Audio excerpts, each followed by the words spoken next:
Here we are back at the fourth dimension, and it's Sunday morning early before Roland, Tuska, and I get about our days. We thought it's timely to have a chat, and I think I've got Roland in the waiting room, but here he is. Good morning, brother. Good morning. How are you? Yeah, really good. Good to see you, mate. Yeah, you too. Yeah, wow. How's things? Oh, things are busy. There's a lot going on, mate. Yes, At home and around the world. So I it is thought, indeed. yeah, it's a good time to talk about a few things. And I know we're on a bit of a time limit this morning, so that you can keep moving. But yeah, Mm, look, since we last talked, there's been all sorts of geopolitical challenges around the world. mm, Just to paint the picture.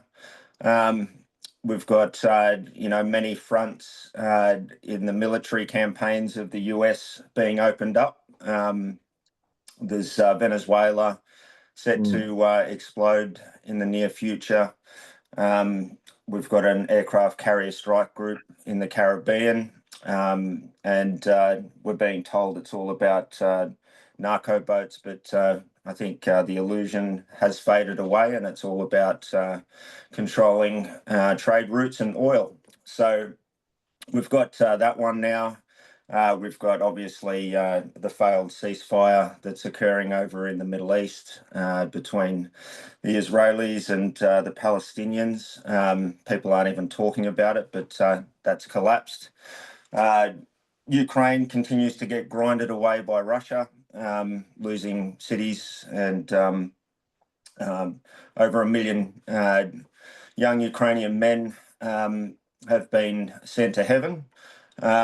So we've got numerous kind of challenges around the world, and now we've got the emergence of technology and the unveiling of Elon Musk's Optimus artificial intelligence robot, oh, shit. of which he wants to have tens of millions around the world, or is it billions? I don't know what he said, but Mm, it's all sounding a little bit crazy. So I just thought I'd touch base today, mate, because yeah.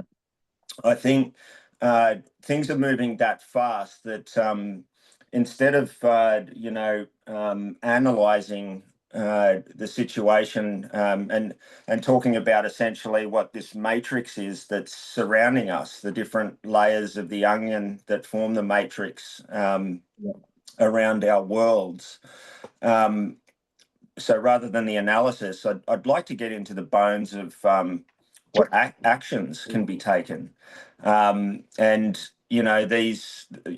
these actions would need to be grounded lawfully. But I think it's time for the conversation to kind of shift into that space, particularly given that you and I and our friends and family here in Australia have a very unique kind of position in the world. Mm, We live in a continent that's full of resources. It's detached from a lot of the challenges that are occurring around the world um, uh, in geography. So mm, I think Australians need to recognise the unique position we have to kind of make some changes in the lead up to what appears to be a crumbling West and a rising East. yeah. So, mate, how are you going with absorbing this constant stream of information at the moment? Yeah. Well, it's clear, as we know, is Australia, as much as it was or is in a better position than rather other countries. It feels like it's immigration changed a few things, and I have to bring it up. I'm an immigrant in that sense. I'm not a citizen, but I live here and I appreciate the culture and trying to provide my support in all aspects for to society Mm, and paying my taxes and all that. However, the influx of bringing new people into the country, um, such a short period of time, which we're talking about, I think it's about 560,000 people since COVID being let in, which is like a size of the population of Tasmania. In a short succession, it takes away some form of. So these people have to have time to assimilate if they want to be part of a culture and national mindset. Why Australia's would be harder to follow suit on what we say. What's the solution? I think identity to people to actually realize that we are one in that sense. We live in the same place. We want the same thing. And obviously, we like to live in peace and harmony. These people are grateful that they are given the opportunity to break out of their servitude in other areas and countries where they had to probably put much more effort or less freedom or whatever the reason why they left the originally. So I don't know if you know, but Italy refuses to go to work as a nation. They all got up and said, it's not on the news, obviously, but they said no to tyranny in that sense. They want to preserve the rights as much as possible, and they actually work in unity. And we know that unity is strongest. Unity is necessary to achieve a common goal. Correct? Yes. So Australia in that situation is obviously divided massively, not just because people have different ideas, but also they have different nationality and different cultural heritage that they bring and all that other stuff. And so it meets, we're in the crossroads where Australia is in a good spot compared to other countries, but we don't have the soul or the spiritual unity which needed to actually be able to be bring upon some change or some form of pushback on the tyranny which has been unfolding in front of our eyes. Yeah, I agree with your point in that we need unity. I think the common thread doesn't need to be religion or culture. Right. It needs to be protecting our sovereignty and freedom. And I think people would find a common ground in that notion, regardless of their creed. So I just personally, my parents were immigrants as well, and obviously I'm what they would pigeonhole as ethnically diverse. So I guess I understand the challenge of people that are seeking a better life or a better standard of living or peace and freedom running from tyranny. I understand why people choose to do that. And I take great pride in our country having provided that ability to so many people, for the last 200 plus years. We're a nation built on immigrant movement. So, look, I'm a proud ethnic person, if you want to call it that, and I connect with my Maori Indigenous culture from across the Pacific.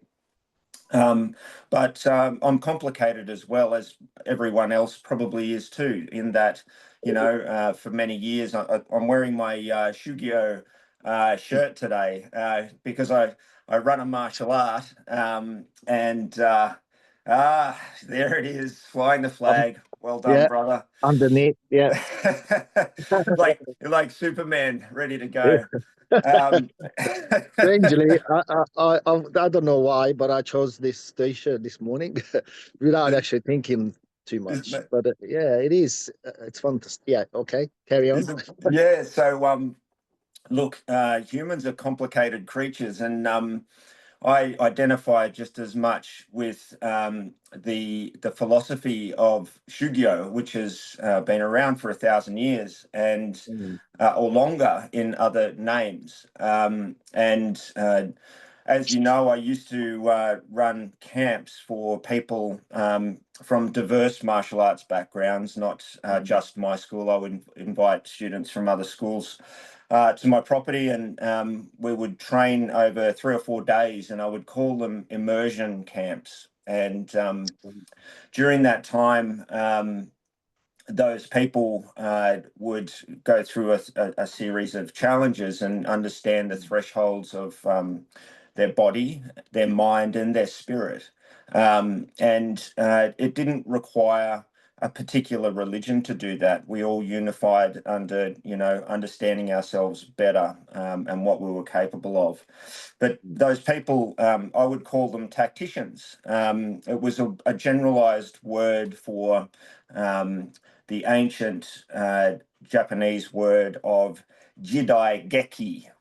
And I see the strength of tacticians or Jidai-geki in many people, including you, because it takes a lot of courage to not only put your body and mind through these sorts of challenges, but then to have the courage to talk about the things that really do affect you or your family, your loved ones, or your nation. So I think taking my personal experience into account, we do have a lot of space for various ways of thinking, different backgrounds, including those that have immigrated and value their input and their voices. But you rightly point out that Australia is facing a challenge in that we can't manage immigration well anymore. And that comes off the back of not being able to manage our own population very well anymore. So, we've got this multifaceted kind of challenge ahead of us. And I think what I was alluding to earlier when I was saying we're analysing a lot of things in our chats, which is fantastic. And I hope that people that listen to this one go back and listen to some of our other chats, because they provide a bit of a context to the reasons why people should start to consider action. And I guess I want to emphasize the fact that action can be taken lawfully, and I guess there's a lot of movement these days towards sovereignty or sovereign citizens, and essentially it creates a dynamic where there's an us and them type of psychology that's now starting to pervade society. And in my daily work, I'm at the cold front of that. There's a lot of challenges in that space, which will only see Australian communities divide even more.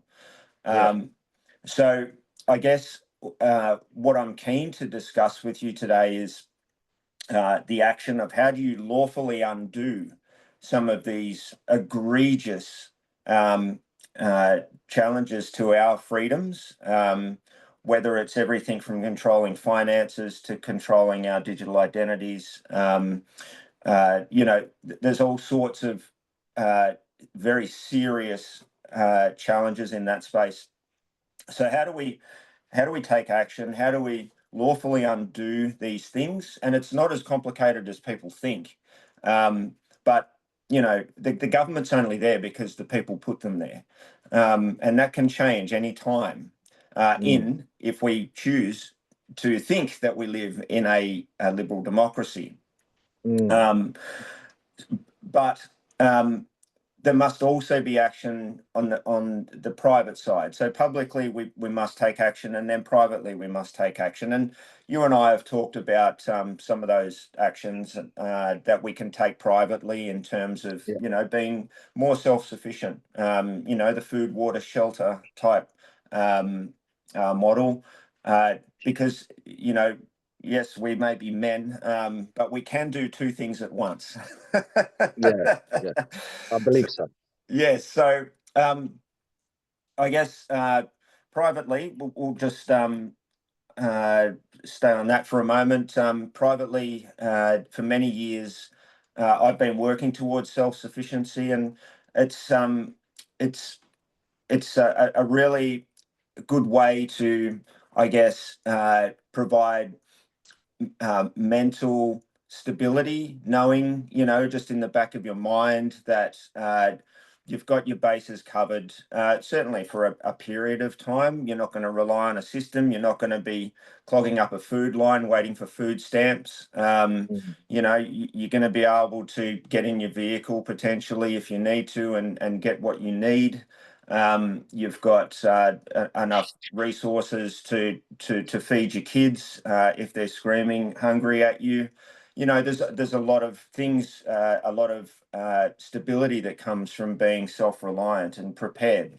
So that's one thing, and then obviously you've got you know, what you do on a daily basis, you know, maintaining, flexing those muscles that we talked about, you know, whether that's actually physically going to a gym or training in martial arts, or you know, doing your push-ups when you get out of bed, whatever it looks like for you.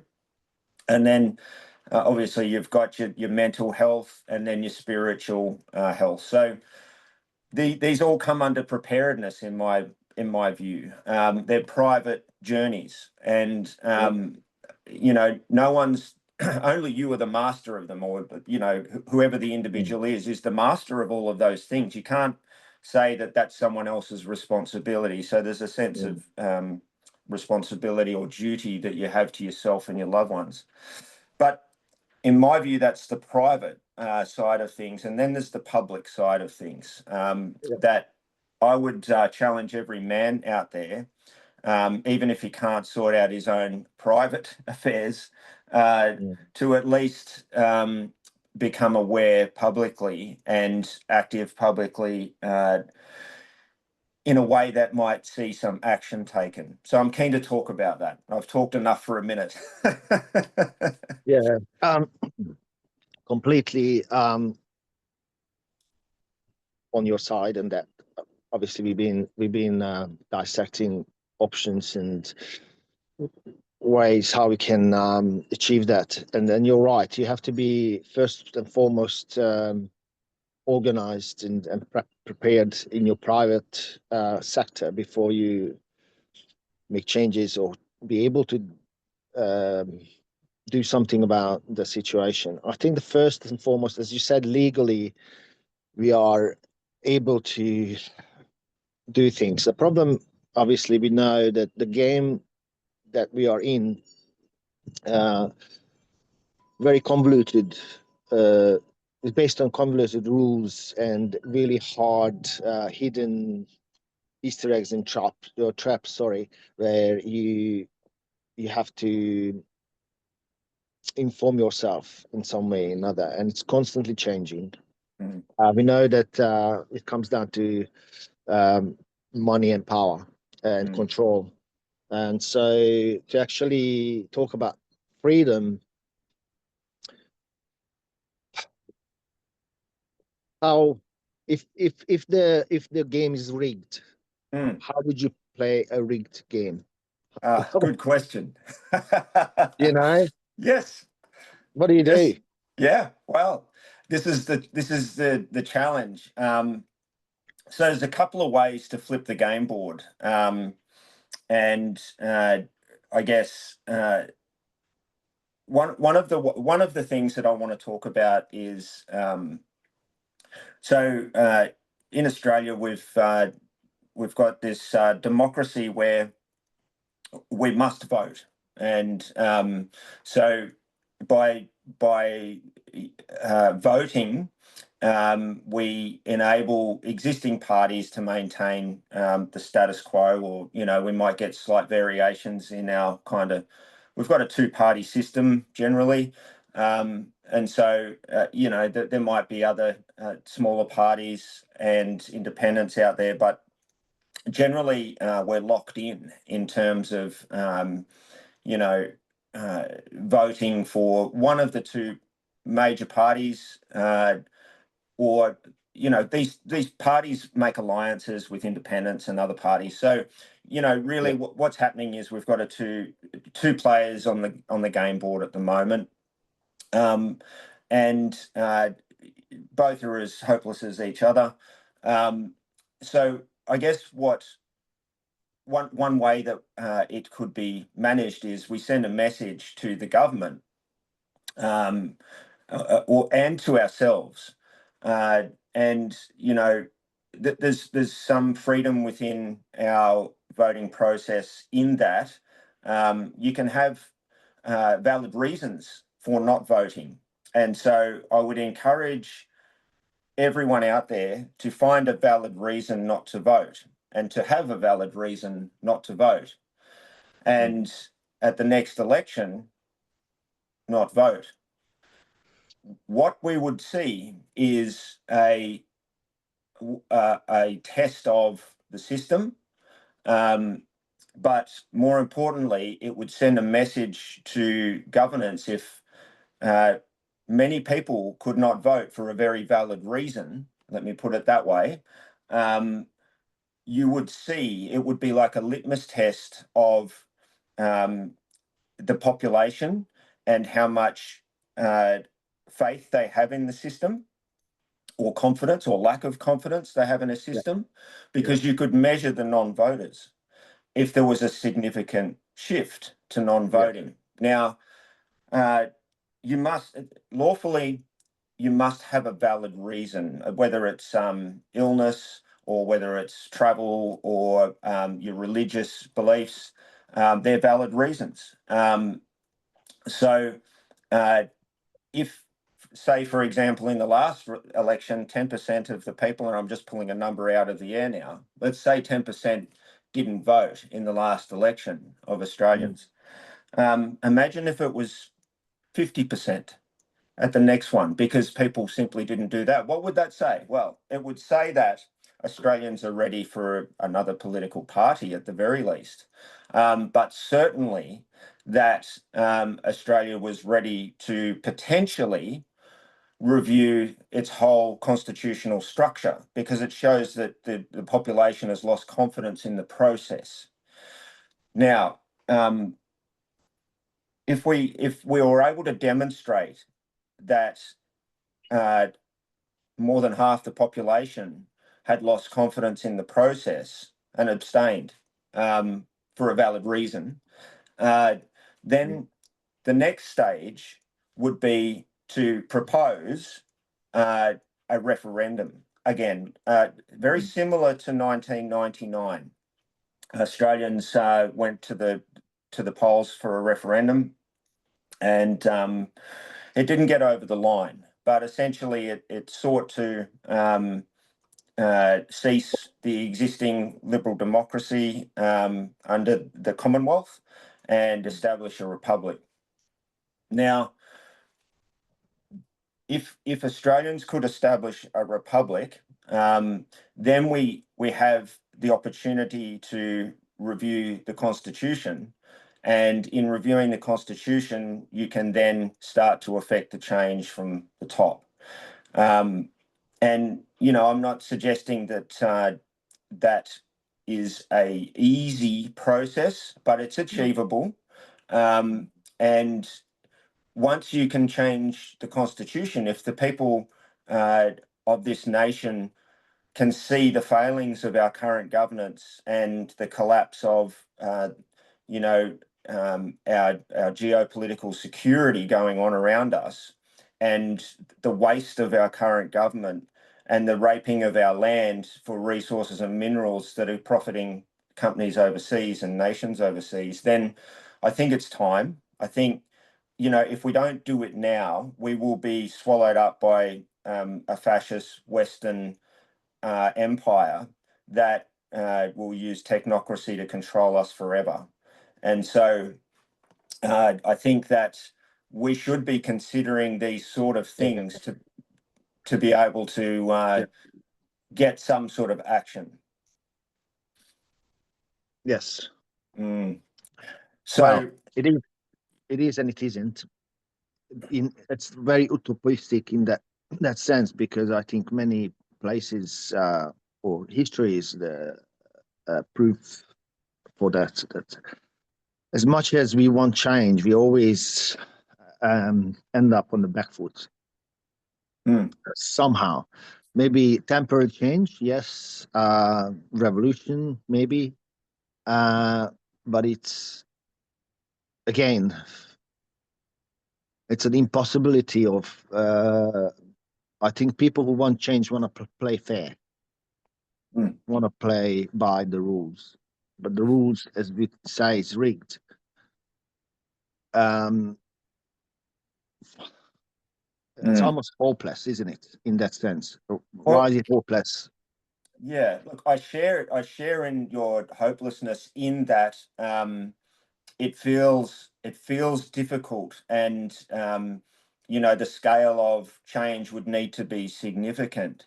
It comes down to we were discussing on messages in between chats the notion of sympathetic vibration, and so a singer can hit a certain note or octave and make glass vibrate or crystal vibrate until it shatters. And you've got mining companies that use other systems to penetrate the ground at different frequencies to get essentially a ping at different layers of or depths, showing whether or not they're going to hit oil or gas. So there's a sympathetic vibration that can be created, which gives you a report on the depth of certain minerals. And that can be turned all the way up to, these space-based or land-based and space-based technological systems like HAARP that make the ionosphere vibrate and potentially places on the Earth as well at the same time for various reasons. So, these types of sympathetic vibrations can be technological. They can be induced by human beings.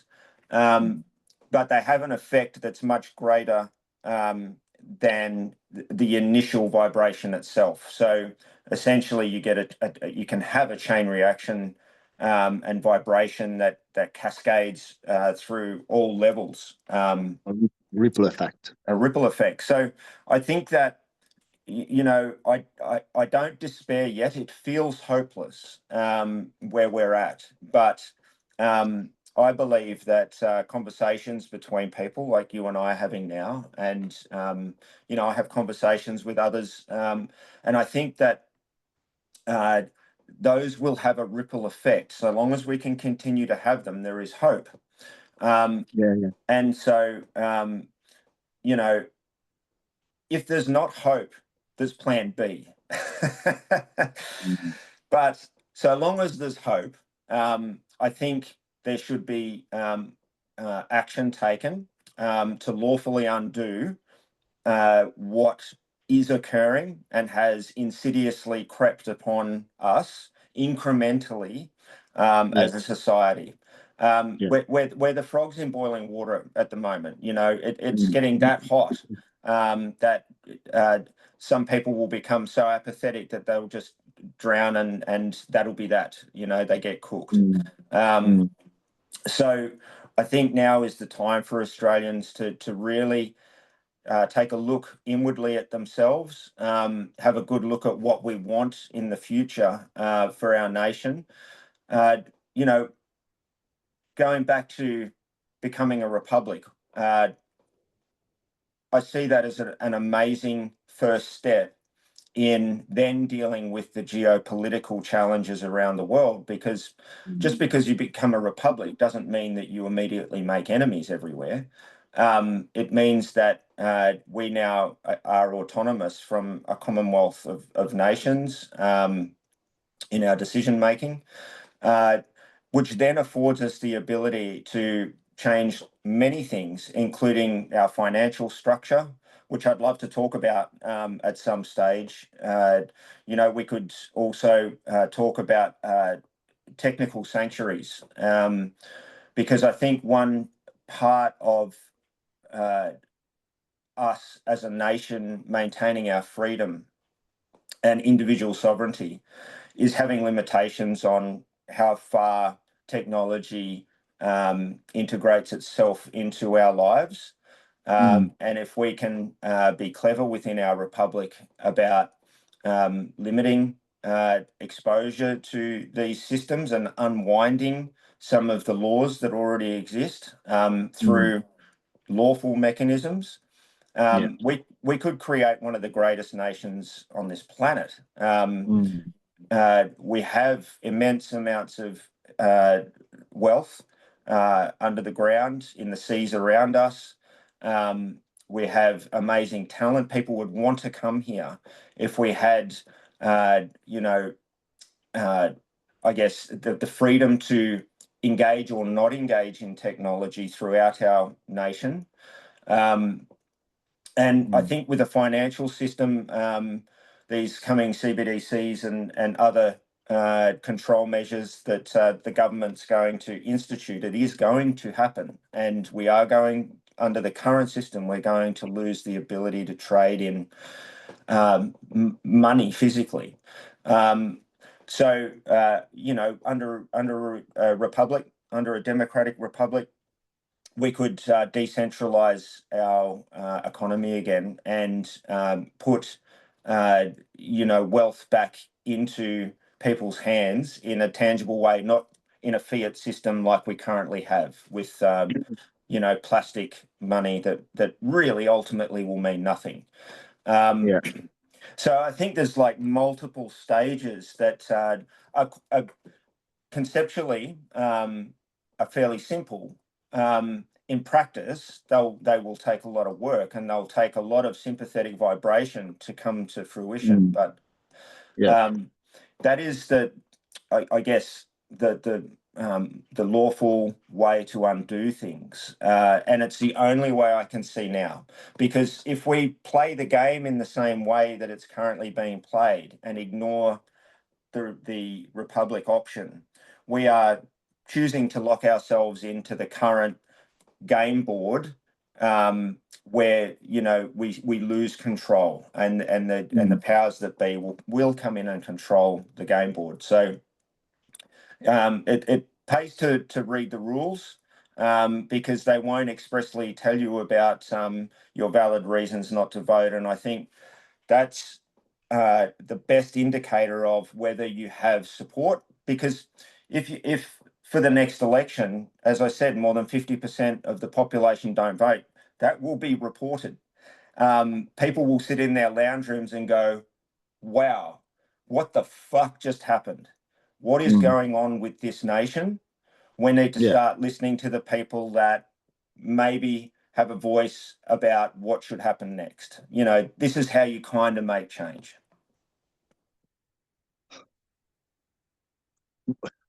I'm just, as you were talking about, I'm talking about, I'm thinking about Gaddafi's Libya.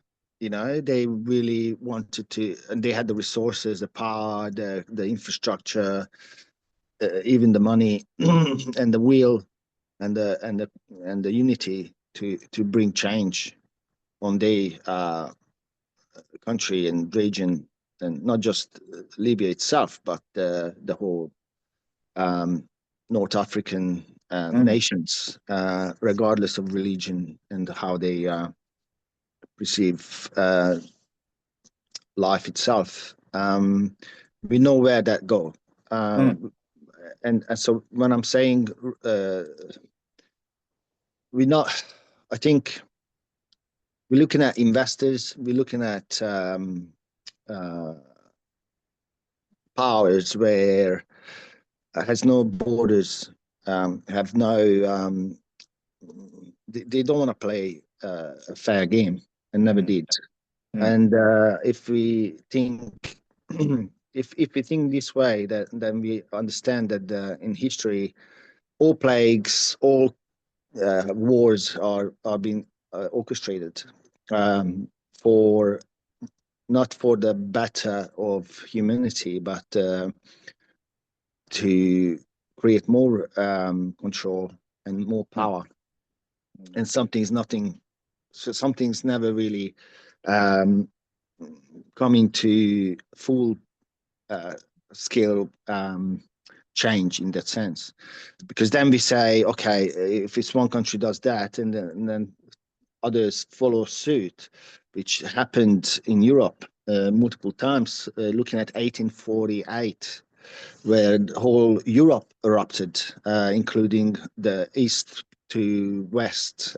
We had revolutions all over, and it's what has it resulted in? They pretty much failed within a year. 1849, they were prosecuted, killed, and a new government, a new system came in and took place. But the people who pulled the strings, they're the same. So we got the nobility, the small percentage, like 1% of people who think that they privileged to be on the top, and it's definitely despise your human rights efforts and your God-given rights to be actually in this place and planet. So we know that we live in a so-called a free society, which called free society, but we are actually bound a daily basis to pay uh, a, our pledge to a system by participating, correct? Yeah. So Yeah. I think the only way, as you said, you don't participate in elections, but I think it has to be much deeper. We should not participate in any transactions that enable these 1% to keep the hegemony, the privilege. And even though it's a lot of people and a lot of smart people, and even in power, trying to do that, it is almost not say impossible, but it's the division and clouding of people's clarity is so deep that what I'm struggling with, it's if it's not coming to catastrophe, people just go back to their everyday life, and they're going to work, they're going to spend the money and whatnot until it's got taken away. People won't know No, that's right. better. No, they won't. You're right. In terms of most people are so busy, just making ends meet, paying their bills, trying to keep a roof over their head, that participating in an alternative system where they have a network of people so that they don't have to go to Coles and Yeah, support the big companies, for example, is getting more and more difficult by design. And correct. so I hear you, and I guess in that Gaddafi, going back to Gaddafi, he wanted the best for his nation, and he the oil that was under his ground, he wanted to keep a decent, modest amount of the revenue for his nation and for projects around Africa. But, the powers that be, the Western alliances decided that's not good enough. They want to make more money off the oil and control it. 100%. So, as in their view, in that nation, they might have viewed him as a really popular leader and freedom fighter for their cause, and now a martyr for their cause. And there's a litany of those sort of leaders around the world that have tried to stand up to, Tyranny. the tyranny of the West, the imperial West. Right. So I don't see Australia being in the same situation, though, in that we are so detached and we have such good ties with other Western nations that I think it sets us up quite independently. We could go through a referendum process, and those other major Western nations, I believe, would watch and allow that to happen and still want to engage with us in trade and other things. So I don't see those nefarious forces coming in to decapitate, a president sitting in Canberra or, Hobart or wherever they decide to set up the Republican president. Because we're on good terms with they're our friends. Just because we have a referendum, they might see some challenges in terms of a transition from a governance that has been established by the Brits and has been the Westminster system, which has been here in Australia now for whatever it is, 100 and something years, since 200 years. So I think they would sit back and allow those sort of things to occur, and for good reason. They wouldn't want Australia falling into social chaos, because other forces are going to, whether it's the Chinese or whether it's some other actors, are going to want to destabilize things during that. I don't think Western countries would allow that to happen. And, once we come through that, it's, I believe, the next step in us becoming more free, because obviously we're part of a Commonwealth at the moment. The King's appointee, the Governor General here in Australia, holds the ultimate power. They can dethrone a Prime Minister, and by taking that first step of becoming a republic makes us more autonomous. And then with a constitution, going back to what you talked about earlier, we can, with a new constitution, have a look at immigration, for example. And, the legislative bodies can turn their attention to a better way of managing that process, or they can turn their attention to fiscal policy or military posture. And through lawful undoing of current poor decision making, we could, over time, establish ourselves as an amazing nation with resources that are available primarily for us, and then the excess could be traded. And I don't think that's a pipe dream. I think it's with enough people aware of it, that it's only about a 2 or 3 step process. There's a lot that happens in between, but in general terms, it's not a difficult thing. And I'll just finish up by saying, and then let you have a turn. But the government is going to, and media and all of these things are going to portray conversations like this as dissent, right?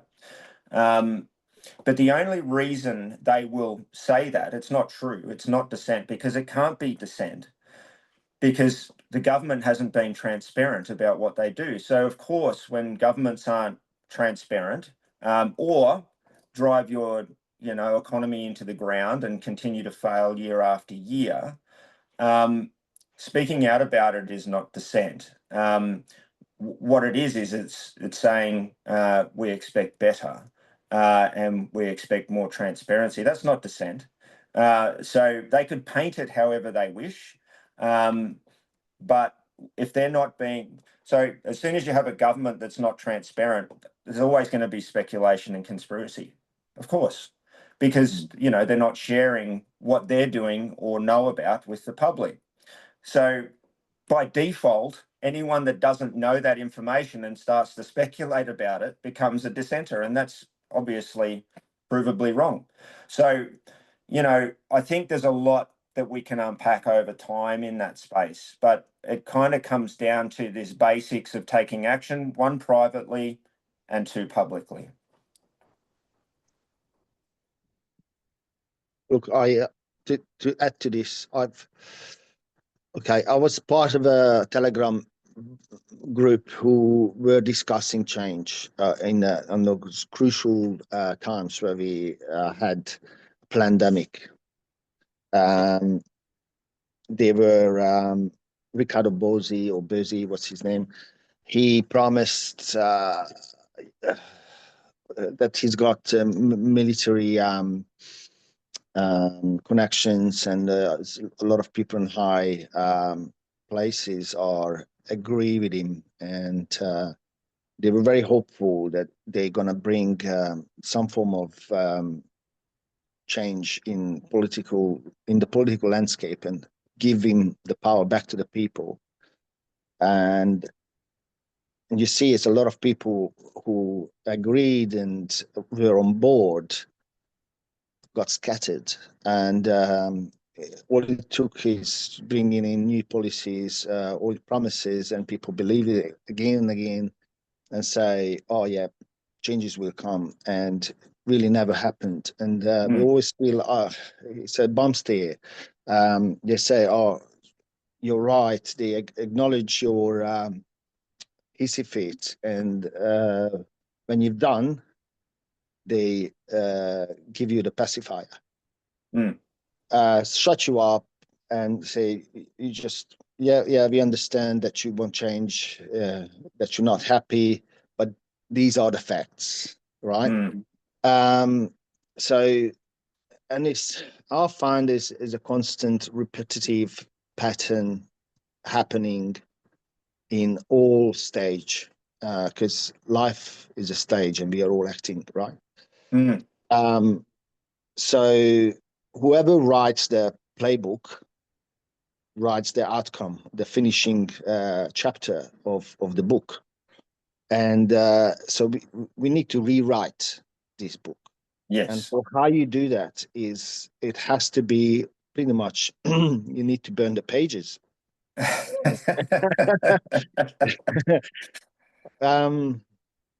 And that's extreme. And it could be looked at as a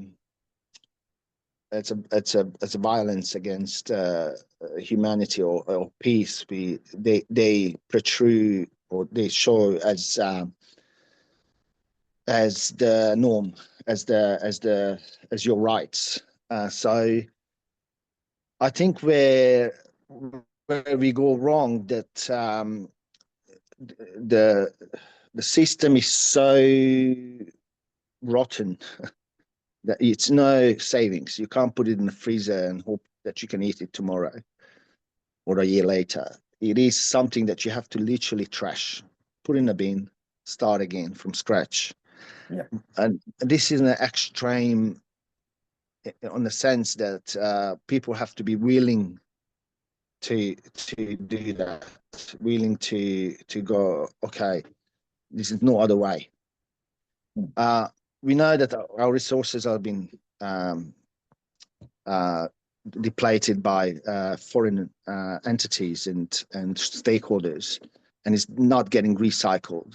Means that we have these resources, but we are actually giving them away for free and not getting back any.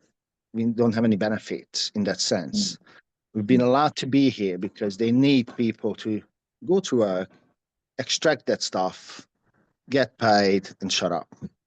And so what's the reality at the moment, that to do so, to be able to do this, they have to have a form of agreeable population who are willing to put their head in the the carriage, to keep the carriage going, right? Yeah. So, and that's why I brought up Italy and how the unity is actually quite remarkable. They decided that we're not going to go to work at once, and they kept the word. They didn't go to work for weeks. We could change things if we got the same mindset of people to say, for this week, I'm not going to use my plastic. I'm going to just pay by cash and see what happens. Mm. How do you achieve this? Yes, via awareness, to talk about it. But now we know that the digital ID is going to stop people being able to freely discuss that without repercussions. They could stamp your videos or my statements in this video as harmful or malicious to the current system, and they just prosecute you simply, regardless of your human rights. How is that? That gives you, and that's what I'm coming from. So where you can retain your sovereignty or you can't. So as soon as you register something, it's not yours. And in the system we live is under maritime ruling. We have to bring it back to the land and the law of the land, and the human rights should be not given but rightfully owned since your birth, right? So we're looking at a multifaceted scam where we trying to change the top surface, but in the core is already so we have to dig that whole system out and then change it from the foundation. How do you do that? And that's my concern. That's where I'm at the moment. I just don't know. It has to be something else we can go by. And saying that, we know that now it's a country that they're run by AI. Do you think how far we came that we give people's sovereignty and rights away to govern by artificial intelligence? Because they say I was just looking up the name of that new minister, Diella. Is it? Is that the yeah. yeah? That's the AI's name. I can't recall And now she announced it that she's very disappointed, and now she's actually have children. She has children that she put in place to govern different areas of the country. Yes. That's like, if you come up with this thing 30 years ago, people would have looked at what the fuck. Today is like, yep, that's normal. That's okay. We can do this. Yeah. And that's it's a precedent. It sets precedents to the future governance and ruling and essentially human existence. Yes, yeah, it's a scary prospect. Just coming back to I guess that despair. It's reinforced because the way that the media and government work in unison to continue to polarize the population and divide the population into smaller and smaller factions and I guess idealistic groups. They tend to make names for people and pigeonhole them. I think that part of the game board, they've won that. I don't. It's not worth playing in the space, in my view. it's better to focus on initially understanding, is there a groundswell? Because there's no point in taking action if through a simple process of non-voting, we can't see that there's at least a 50% part of our population that's lost confidence. So in other words, this is the easiest way, and I've thought about it, because the only way you get unification amongst people that have been divided is for them to realize that they are part of a large group that's been divided. So you don't need a political party initially. You don't need to have a policy.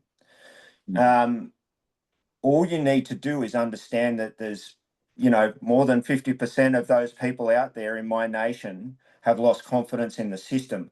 That's a turning point. It's never happened before. And there's a lot of wheel spinning to be done if you want to go out and create a political party and get a few people together and have a meeting in a scout hall or community hall. That's a lot of work, and you don't know whether the guy down the road has a different view and he's starting up his own political party and blah blah blah. You will never get anywhere. You'll be constantly spinning your tires.